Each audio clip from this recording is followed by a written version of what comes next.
Hey, what's up everybody? How you doing? Welcome back to Karpo Gaming and another Fallout 76 video. Well, we have a brand new update today, ladies and gentlemen, that is going to bring us Fallout Worlds. We're talking about update 1.56. These are the patch notes. So if at any given time you found this video helpful or just a little bit entertaining, please by all means follow, like, subscribe on all social media platforms, but especially on YouTube. It helps these videos get out there in the YouTube algorithm, and I'm able to give back more and I can do more giveaways just by watching. So thank you. Let's get started. Now the brand new update is here, 1.56. It is huge, ladies and gentlemen. We have a ton of patch notes to jump right into it. So let's do that. Now, of course, we have the brand new Fallout Worlds that is coming today. Public and custom worlds, as well as a Double Mutation Weekend. They're expanding daily ops and a whole lot more. Now, let's start off with the version. 1.56 is weighing in at 5.3 gigabytes on PC, Professor.net, Microsoft Store 23.3, PC Steam 16.1, PlayStation 22, and Xbox 23 gigabytes. And guess what? Because a little bit of a glitch in the system, Season 5 is extended by 2 weeks, ending on September 21st. During the first week, rank up purchases using items will be disabled while they work to resolve the issue. And in week 2, you'll be able to use those items to rank up once again. Now, the mode we've all been waiting for, Fallout Worlds. With this update for Fallout 76, they're introducing Fallout Worlds.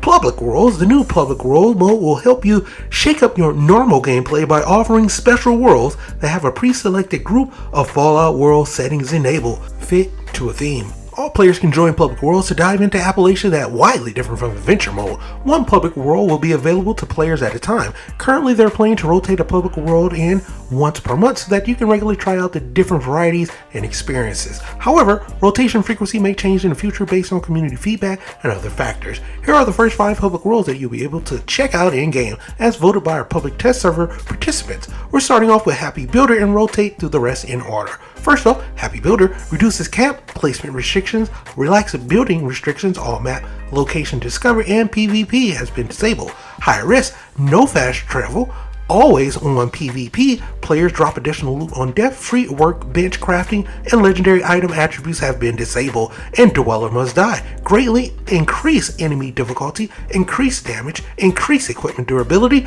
and dark bog weather effects. And Quantum World, max jump height, no fall damage, new creatures and flora, and quantum storm weather. And last but not least, Butcher's Delight, which is personally my favorite. Infinite ammo, no VATS or melee attack AP cost, and enhanced dismemberment. From there, we're going to scroll on down and let's talk about custom worlds. Players with active Fallout First membership can now choose the Custom Worlds option from the player menu to create a new type of world where they can adjust a wide variety of different settings to create an Appalachia that is tailored to their liking. 2. Create a custom world. Click play from the main menu, select custom world, hit select world template, and then start tinkering with what you like. Up to 7 friends can join you in your custom world, to a total of 8 players per world. Please note, Private Worlds mode has been renamed to Private Adventure with today's update to better differentiate between custom worlds mode. While creating your custom world, you can choose among a broad array of customization settings and let your imagination run wild with the possibilities. Here's what you can do. Under workshops, this is pretty cool. Build in previously restricted areas, disable the need for electricity, and increase your camp budget and build height, relax building restrictions, and more. Combat infinite enemy response, alter PvP rules, adjust enemy difficulty, give yourself infinite ammo, change item durability, and more. General, disable fast travel, and make it free. Choose special weather effects including rad storms, nuke zones, as well as new weather effects like quantum storm and dark bog. Add filters for a unique view of Appalachia, adjust a jump height, fall damage, or even the consequences on death. Please note, some custom world settings may impact your game's client performance. However, you are still free to use them by enabling them or disabling them. Now, currently, you can save a custom world you created in one of 3 available slots, or you can select one of them and set it as your custom active world. You can edit your custom world after you finish creating them, so even after you fill all 3 custom world slots, you can change them up as needed. Now, if you're a Fallout First member and you have a friend in custom worlds previously, you'll be able to log into it, even if the world owner is offline. To do this, select custom worlds from the player menu, select view worlds, select friends, worlds from the shared world section, and set it to active. You can then play in that world by selecting custom worlds from the play menu. If you aren't a current Fallout First member, don't worry, your friends, you can still join them if they have custom worlds, which is pretty epic. Next up, character progression. The progression each of your characters make in public or custom worlds is specific to those worlds and is completely separate from adventure mode. You can clone your adventure mode character for use in public or custom worlds at any time, and you can have up to 5 different Fallout world characters at a time. If you've reached your 5 character limit, characters can be manually unlinked from public or custom worlds at any time. Your character progress in public worlds will remain available as long as the public world is still available for play. Additionally, please note that the challenges cannot be completed and you will not earn score, achievements, or trophies while playing in a public or custom world. Next up, Daily Ops expansion. Our latest expansion is here. We have Double Mutation Weekend events. During Double Mutation Weekends, Daily Ops will be randomized each day with enemies who have one of 8 unique combinations of 2 different mutations. Double Mutation Weekend events will typically run every other weekend from Thursday to Monday, starting and ending at the normal Daily Ops reset time. Now, while a Double Mutation event is active, daring adventurers who are willing to delve into the Daily Ops will earn the following increased rewards: 2 to 6 legendary cores for the first and all subsequent Elder tier completion, double XP for Daily Ops playthrough, and double in the game currency rewards for every Daily Ops playthrough. That is pretty exciting. Next up, Double the Danger. Check out all the full list of potential double mutations that can happen during this event.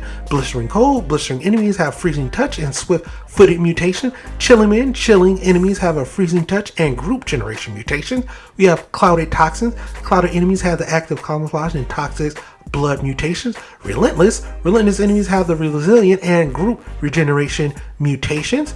Stinging Frost, stinging enemies have the freezing touch and toxic blood mutations. Swift Stalker, stalking enemies have the active camouflage and swift-footed mutations. Unstable enemies have the volatile and swift-footed mutations, and vaporous enemies have the volatile and active camouflage mutations. New enemies, they added communists to the pool of randomized enemy groups you may encounter in Daily Ops, and new locations. Fight your way through the Arctos Pharma Biome Lab, Watoga High School, and Uncanny Caverns, all which has been randomized for Daily Ops. Next up, reward updates. In this update for Daily Ops, they have added plans for 2 legendary weapons, new things, cosmetics, and more. Here's the plans. We have Arctic Marine Armor, Mechanics, Best Friends Pipe Wrench, Soul Survivor Lever Action Rifle for plans, outfits, Black Hazmat Suit, plan, Merluck King Tube, and Blood Eagle Skull Lord outfit, Blood Eagle's Lord Helmet, and Auto Grenade Launcher Paint, and additional Daily Ops and improvements. Enemies, we've addressed a number of issues that was affecting Mothman's hatchlings, and these cute but deadly creatures will once again appear with cultists when they are the primary Daily Ops enemy groups. Mutation volatile enemies explode, damage have been adjusted, and now it does health percentage based damage that can be partially mitigated by anti-explosion effects, and reset timer. They've added a timer where you can more easily check out when the next Daily Ops reset will occur. You can find the timer in the Intel section of the detailed Daily Ops menu after selecting a Daily Ops from the World Activity Tracker. Next up, finally, Nuclear Winter Mode rewards.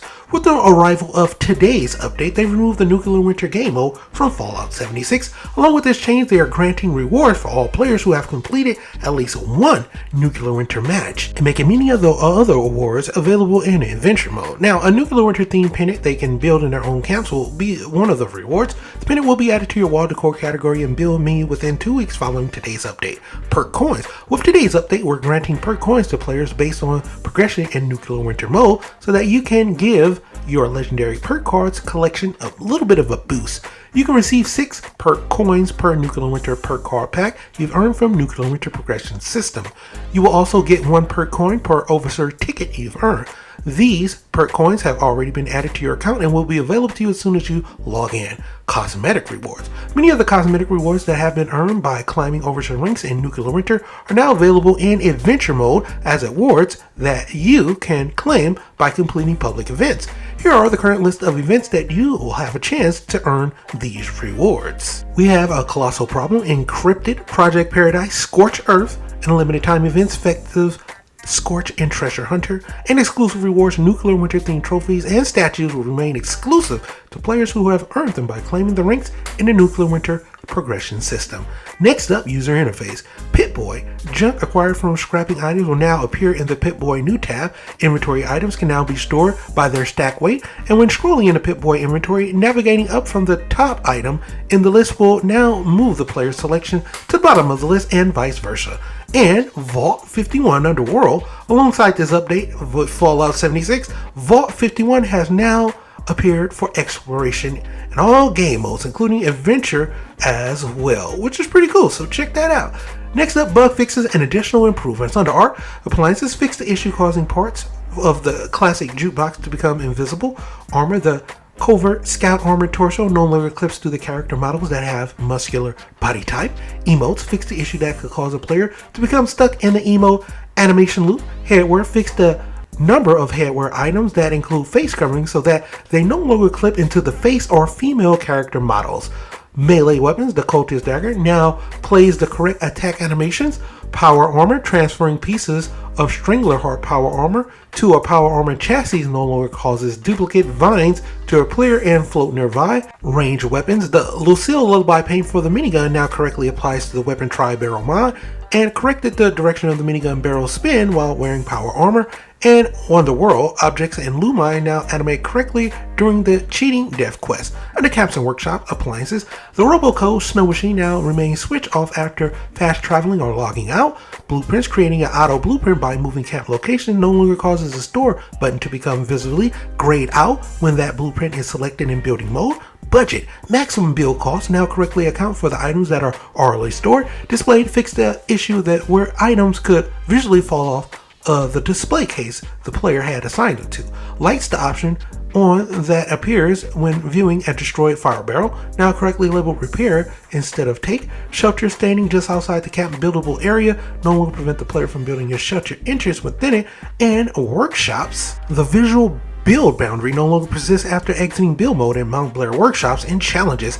Daily cultist ghoul now correctly counts toward challenges that require players to kill cultists. Next up, ladies and gentlemen, we have Daily Ops. Audio, Daily Ops, the location now properly play music that specific is to the game mode. Weapon sound effects have been slowed down while affected by freezing touch.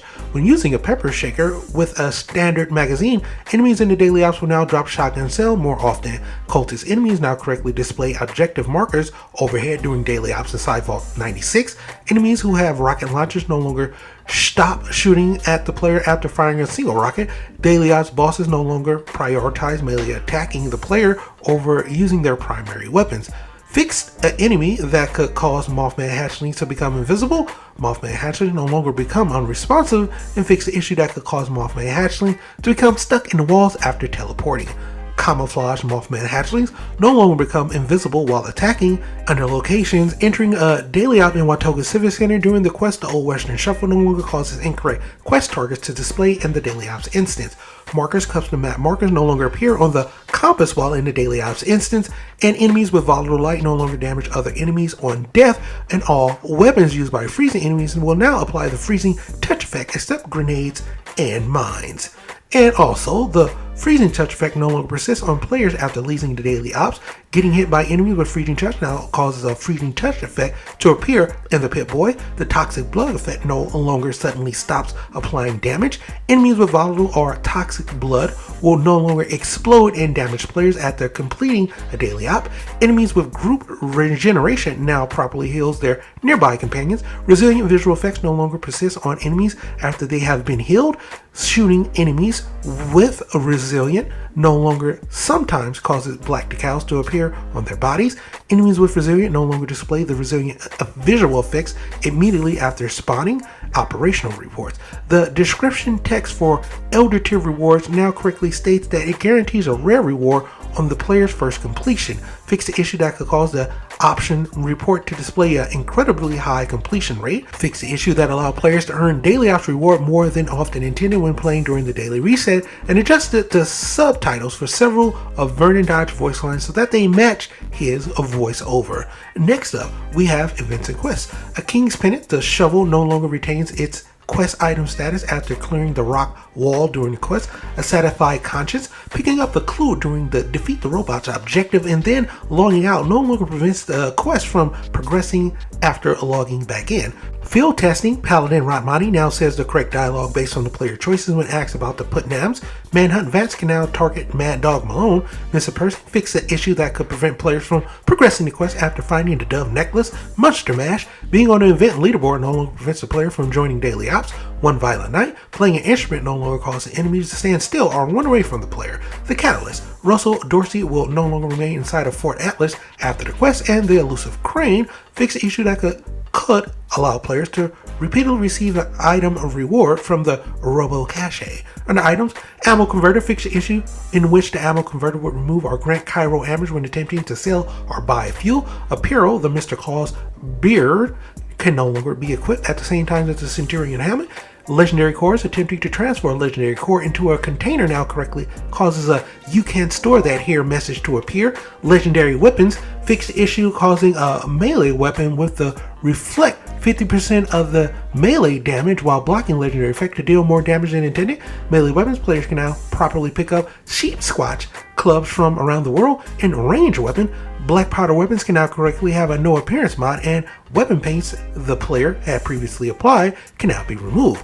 Localization, legendary items remove unnecessary extra words from the prefixes of certain legendary attribute names in the non-English version of the game. Legendary power armor, corrected the name of the bowstring legendary power armor mods in the French version of the game. And quest, fixed the issue that could cause some of Night Shin's dialogue options to be skipped during a night penance in the Italian version of the game. And next up, ladies and gentlemen, NPCs. Minerva removed a number of items planned from Minerva's inventory that can be earned elsewhere, like the Ammo Converter in Chicken Coop. Power Armor NPCs who wear Power Armor will no longer be affected by debuffs caused by having an empty fusion core. Per card, Cannibal, players who are on a team but are not the team leader can now correctly consume courses inside of instances cells. Grandier now properly increases the blast damage radius of grenades. Locked and load, entering and exiting power armor no longer removes the faster reload effects. And then performance and stability. Client, fix the issue that could cause the game client to crash after placing power armor. Address the client crashes that could occur during normal gameplay. Fix the issue that could cause undefined items to appear in the Pip-Boy inventory, which would result in a client clash when expecting or selecting those items. And switching between first and third person view while viewing a container during a period of heavy combat no longer causes the game client to crash. Next up, we have user interface. Compass, the icon for the survival tent now correctly appears on the compass. Main menu, after launching the game, rapidly pressing buttons to reach the main menu more quickly no longer causes the season widget to display max rank. Perk cards on PC, if a player has both the animated and normal version of perk card, both can now be selected using the mouse. Scoreboard, the next repeatable rank up reward for reaching rank 130 now appears correctly on the scoreboard. Also fix the issue that could cause the scoreboard to appear while the player was already using a crafting workbench. Settings, pressing the default buttons now properly resets all game settings to the default values. On PC, toggling the controller settings to on using the mouse no longer prevents the player from navigating the game settings menu with the controller. And social, fix the issue that could cause pending friends requests to disappear after a few minutes. Fix the issue that could cause a player to appear offline to their friends when viewed in the friends list. And last but not least, Underworld environment, correct several locations where the player could see outside of the game world. Foundation, fix the location where page could become stuck in Foundation. Pathing, corrected several locations under Appellation where players could become stuck. Also fixed a ramp that enemies and players could walk up in the construction area of RNG processing services. Vault 94, the Vault 94 community terminal no longer opens an incorrect terminal submenu after selecting the Vault 94 purpose option. In Vault Tech University, Protectron no longer becomes stuck in the computer lab inside of Vault Tech University. Almost 20 minutes of patch notes, ladies and gentlemen. But oh boy, it was just a whole bunch of good stuff. So yeah, a lot of fixes, a lot of brand new stuff, ladies and gentlemen. I can't wait to get into brand new Fallout Worlds, and hopefully you enjoyed this update video. Links down below if you want to check out everything. Once again, thank you everybody for all your love and your support watching these videos. And as always, I'll be seeing y'all in the next one. Later.